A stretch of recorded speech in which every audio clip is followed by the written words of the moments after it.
Thank you for joining us this evening for episode 5 of The Unpleasant Profession of Jonathan Hoag, a science fantasy novella by American writer Robert A. Heinlein.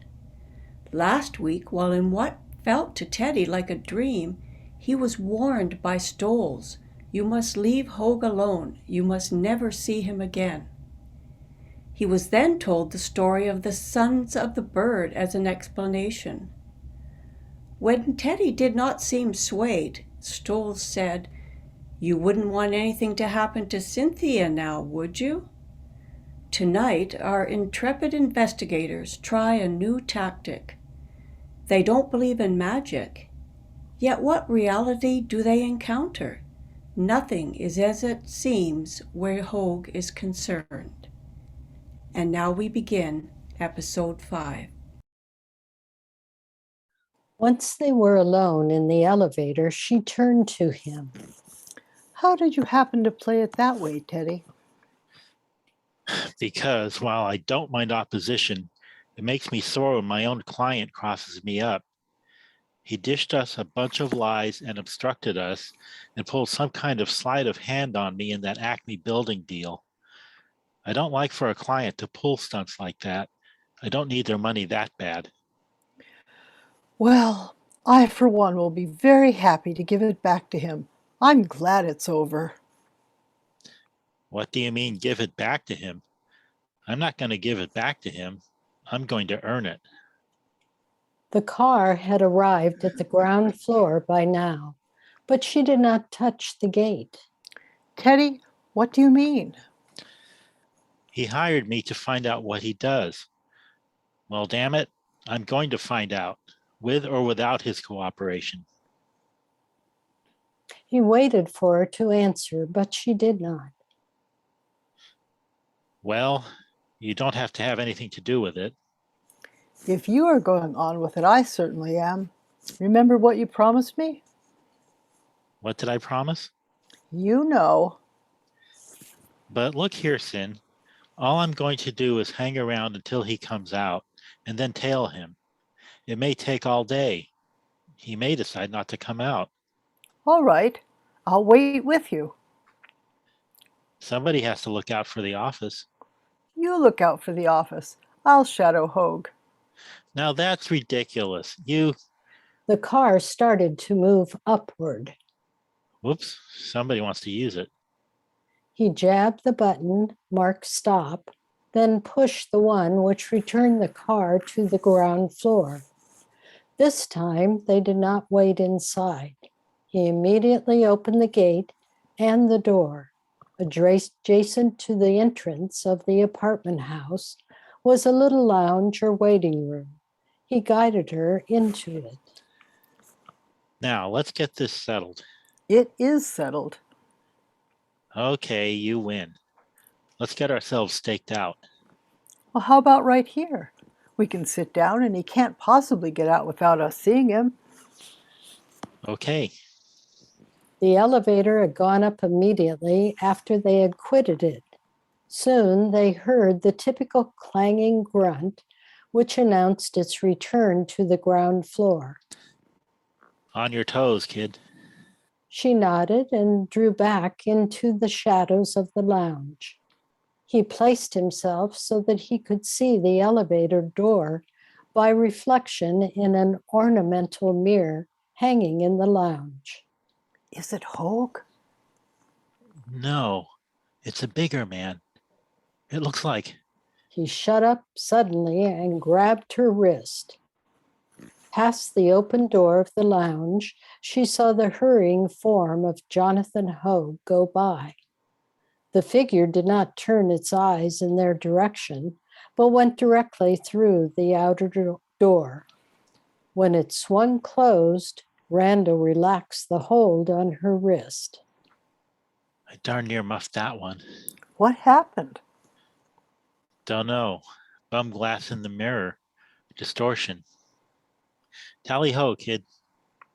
They reached the door as their quarry got to the sidewalk and, as on the day before, turned to the left. Randall paused uncertainly.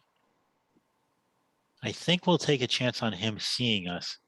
I don't want to lose him. Couldn't we follow him just as effectively in a cab? If he gets on a bus where he did before, we'll be better off than we would be trying to get on it with him. She did not admit, even to herself, that she was trying to keep them away from Hoag. No, he might not take a bus. Come on. They had no difficulty in following him. He was heading down the street at a brisk but not a difficult pace. When he came to the bus stop where he had gotten on the day before, he purchased a paper and sat down on the bench. Randall and Cynthia passed behind him and took shelter in a shop entrance. When the bus came, he went up to the second deck as before. They got on and remained on the lower level. Looks like he was going right where he went yesterday. We'll get him today, kid. She did not answer. When the bus approached the stop near the Acme building, they were ready and waiting, but Hoag failed to come down the steps. The bus started up again with a jerk. They sat back down. What do you suppose he is up to? Do you suppose he saw us? Maybe he gave us the slip. How? By jumping off the top of the bus? Not quite, but you're close. If another bus pulled alongside us at a stoplight, he could have done it by stepping across over the railing. I saw a man do that once. If you do it toward the rear, you stand a good chance of getting away with it entirely. He considered the matter. I'm pretty sure no bus has pulled up by us. Still, he could do it to the top of a truck, too. The Lord knows how he would get off again. He fidgeted. Tell you what, I'm going back to the stairs and sneak a look. And meet him coming down? Be your age, Brain. He subsided. The bus went on a few blocks.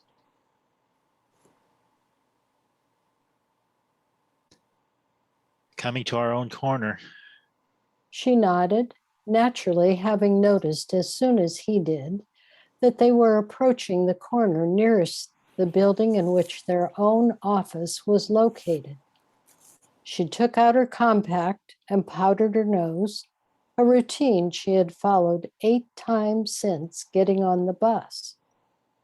The little mirror made a handy periscope whereby to watch the passengers getting off the rear of the bus. There he is, Teddy. Randall was up out of his seat at once and was hurrying down the aisle, waving at the conductor. The conductor looked annoyed, but signaled the driver not to start. Why don't you watch the streets? Sorry, buddy. I'm a stranger here myself. Come on, Sin.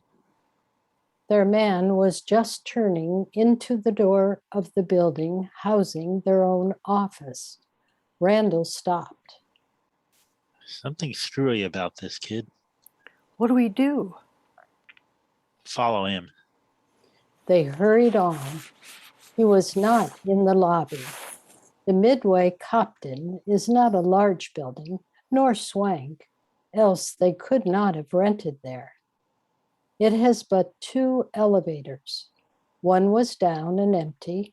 The other, by the indicator, had just started up. Randall stepped up to the open car, but did not enter. Jimmy, how many passengers in that other car? 2? Sure? Yeah. I was brazen with Bert when he closed the door. Mr. Harrison and another bird. Why? Randall passed him a quarter. Never mind. His eyes were on the slowly turning arrow of the indicator. What floor does Mr. Harrison go to? 7? The arrow had just stopped at 7. Swell. The arrow started up again. moved slowly past 8 and 9, stopped at 10. Randall hustled Cynthia into the car. Our floor, Jimmy, and step on it. An up signal flashed from the 4th floor. Jimmy reached for his controls. Randall grabbed his arm. Skip it this time, Jim. The operator shrugged and complied with the request. The corridor facing the elevators on the 10th floor was empty. Randall saw this at once and turned to Cynthia. Give a quick gander down the other wing, Cyn. He headed to the right in the direction of their office. Cynthia did so, with no particular apprehension. She was sure in her own mind that, having come this far, Hoag was certainly heading for their office. But she was in the habit of taking direction from Teddy when they were actually doing something. If he wanted the other corridor looked at, she would obey, of course.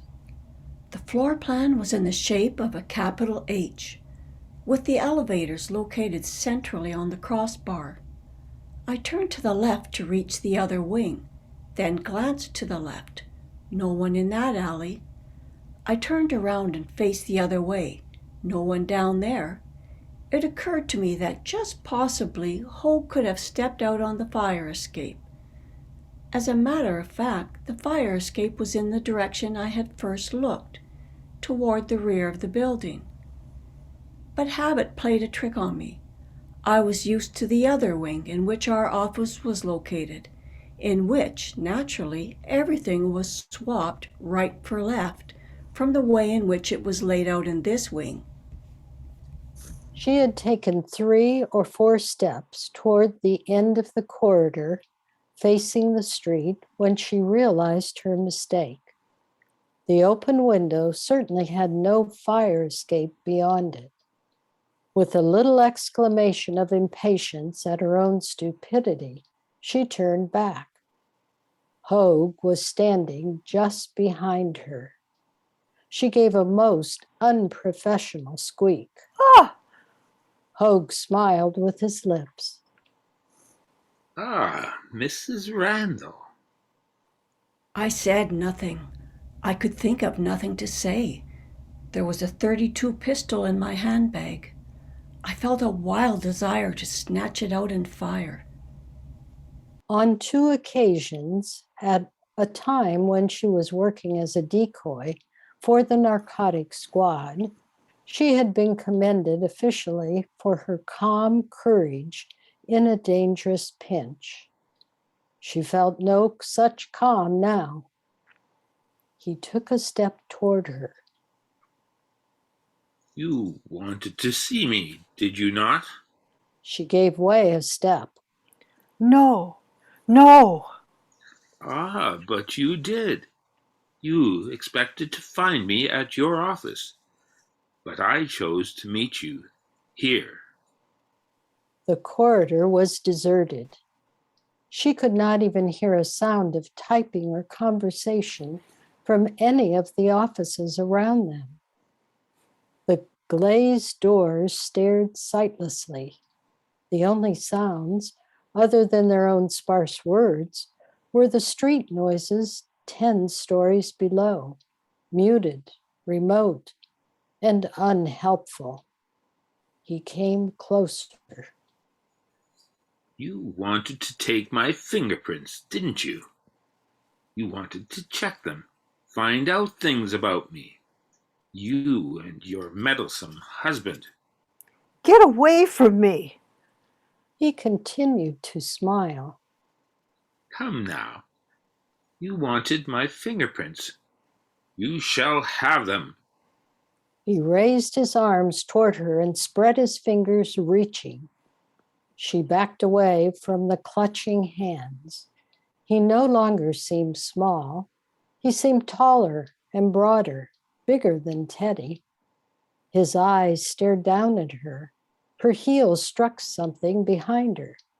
She knew that she had backed to the very end of the passage. dead end. His hands came closer. Teddy! Oh, Teddy! Teddy was bending over her, slapping her face. Stop that. It hurts. He gave a sigh of relief. Gee, honey, you sure gave me a turn. You've been out for minutes. Oh, You know where I found you? There. He pointed to the spot just under the open window. If you hadn't fallen just right, you would have been hamburger by now. What happened? Lean out and get dizzy? didn't you catch him? He looked at her admiringly. Always the professional. No, but I damn near did. I saw him from down the corridor. I watched a moment to see what he was up to. If you hadn't screamed, I would have had him. If I hadn't screamed. Sure. He was in front of our office door, apparently trying to pick the lock, when Who was? He looked at her in surprise. why, Hoag, of course. Baby, snap out of it. You aren't going to faint again, are you? She took a deep breath. I'm all right. Now, just as long as you're here, take me to the office. Shall I carry you? No, just give me your hand. He helped her up and brushed at her dress. Never mind that now. But she did stop to moisten, ineffectively, a long run in what had been, until that moment, brand new stockings. He let them into the office and sat her carefully in an armchair, then fetched a wet towel with which he bathed her face. Feel better? I'm all right, physically, but I want to get something straight. You say you saw Hoag trying to get into this office? Yeah. Damn good thing we've special locks. This was going on when I screamed? Yeah. Sure. She drummed on the arms of the chair. What's the matter, Cyn? Nothing. Nothing at all. Only this. The reason I screamed was because Hoag was trying to choke me. It took him some time even to say, Huh? Yes, I know, darling. That's how it is, and it's nuts. Somehow or other, he's done it to us again. But I swear to you that he was about to choke me. Or I thought he was. she rehearsed her experience in detail. What does it add up to? I wish I knew. He rubbed his face. I wish I did. If it hadn't been for that business in the Acme building, I would say that you were sick and had fainted, and when you came to, you were still kind of lightheaded. But now, I don't know which one of us is batty. I surely thought I saw him. Maybe we're both crazy. It might be a good idea if we both went to see a good psychiatrist. Both of us? Could two people go crazy the same way? Wouldn't it be one or the other of us? Not necessarily. It's rare, but it does happen. Folie à deux. Folie à deux? Contagious insanity. Their weak points match up and they make each other crazier. I thought of the cases I had studied and recalled that usually one was dominant and the other subordinate. But I decided not to bring it up, as I had my own opinion as to who was dominant in our family, an opinion kept private for reasons of policy. Maybe what we need is a nice long rest.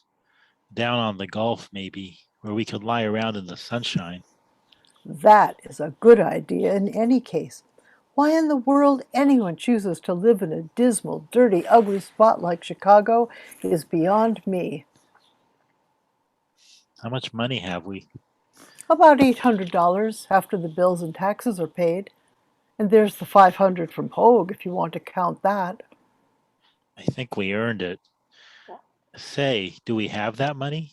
Maybe that was a hoax too. You mean maybe there never was any Mr. Hoag, and pretty soon the nurse will be in to bring us our nice supper? That's the general idea. Have you got it? I think I have. Wait a minute. She opened up her purse, in turn opened a zippered compartment, and felt in it. Yes, it's here. Pretty green bills. Let's take that vacation, Teddy. I don't know why we stay in Chicago anyway. Because the business is here. Coffee and cakes. Which reminds me, slap happy or not, I better see what calls have come in. He reached across her desk for the phone. His eye fell on a sheet of paper in her typewriter. He was silent for a moment, then said in a strained voice, Come here, Cyn. Take a look at this. She got up at once, came around, and looked over his shoulder. What she saw was one of their letterheads, rolled into the typewriter. On it was a single line of typing. Curiosity killed the cat. She said nothing at all and tried to control the quivering at the pit of her stomach. Cyn, did you write that? No. Positive? Yes. She reached out to take it out of the machine. He checked her. Don't touch it. Fingerprints. All right.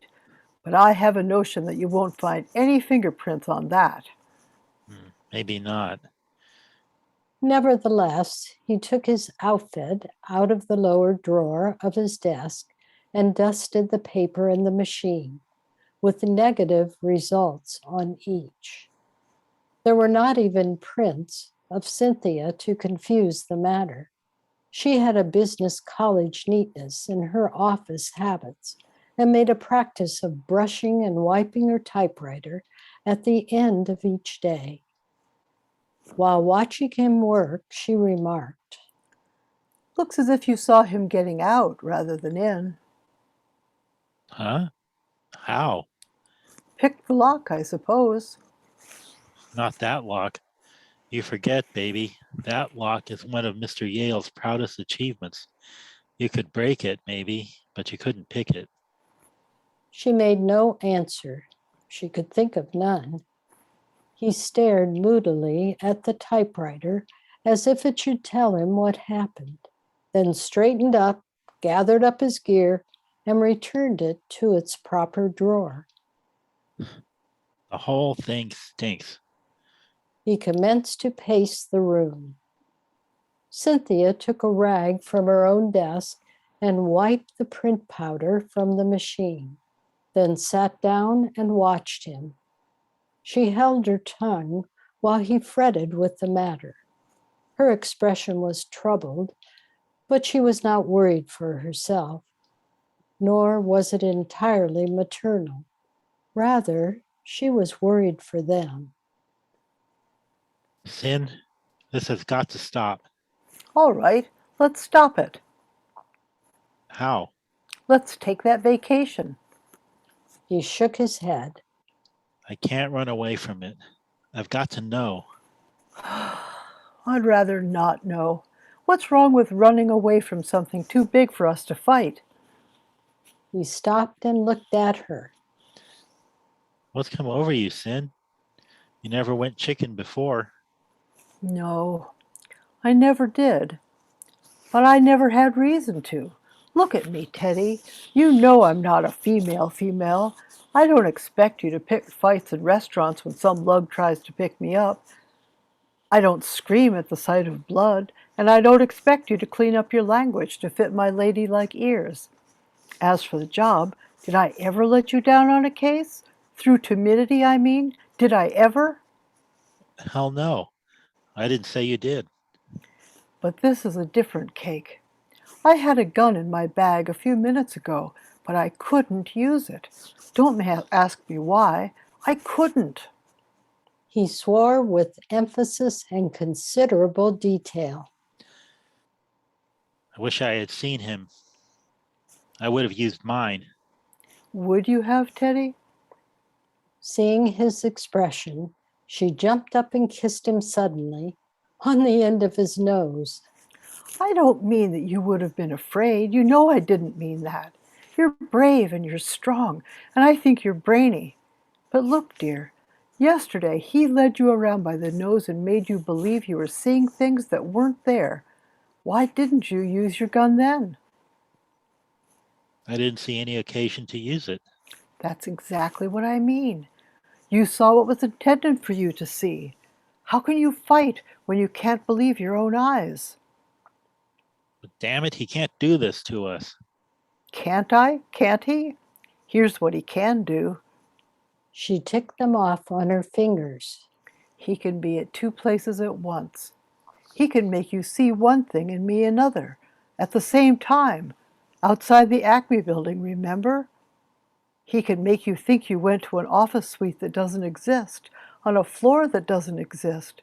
He can pass through a locked door to use a typewriter on the other side, and he doesn't leave fingerprints. What does that add up to? He made an impatient gesture. To nonsense, or to magic. And I don't believe in magic. Neither do I. Then we've both gone bats. He laughed, but it was not merry. Maybe. If it's magic, we had best see a priest. I told you I don't believe in magic. Skip it. If it's the other, it won't do us any good to try to tail Mr. Hoag. A man with the DTs can't catch the snakes he thinks he sees and take them to a zoo. He needs a doctor. And maybe we do too. Randall was suddenly alert. Say, Say what? you just reminded me of an angle that I had forgotten. Hoag's doctor. We never checked on him. Yes, you did too. Don't you remember? There wasn't any such doctor. I don't mean Dr. Renault. I mean Dr. Potbury. The one he went to see about the stuff under his fingernails. Do you think he really did that? I thought it was just part of the string of lies he told us. So did I. But we ought to check up on it. I'll bet there isn't any such doctor. You're probably right. But we ought to know. Give me the phone book. She handed it to him. He thumbed through it, searching for the P's. Potbury. There's a half column of them, but no MDs, though. Let's have the yellow section. Sometimes doctors don't list their home addresses. She got it for him and he opened it. Physical culture studios, physicians and surgeons. What a slog of them. More doctors than saloons. Half the town must be sick most of the time. Oh, here we are. Potbury, PTMD. That could be the one. What are we waiting for? Let's go find out. Teddy! Why not? Potbury isn't Hoag. I wonder. Huh? What do you mean? Do you mean that Potbury might be mixed up in this hugger-mugger too? I don't know. I'd just like to forget all about our Mr. Hoag. There's no harm in this, Bright Eyes. I'll just pop into the car, slide down there, ask the worthy doctor a few pertinent questions, and be back for you in time for lunch. The car is laid up for a valve grind, you know that. Okay, I'll take the L. Quicker anyway. If you insist on going, we'll both take the L. We stick together, Teddy. He pulled at his lip. Maybe you're right. We don't know where Hoag is. If you prefer it. I certainly do. I got separated from you for just 3 minutes a little while ago, and look what happened. Yeah, I guess so. I sure wouldn't want anything to happen to you, kid. She brushed it away. It's not me, it's us. If anything happens to us, I want it to be the same thing. All right. From now on, we stick together. I'll handcuff us together if you like. You won't need to. I'm going to hang on. End of episode 5.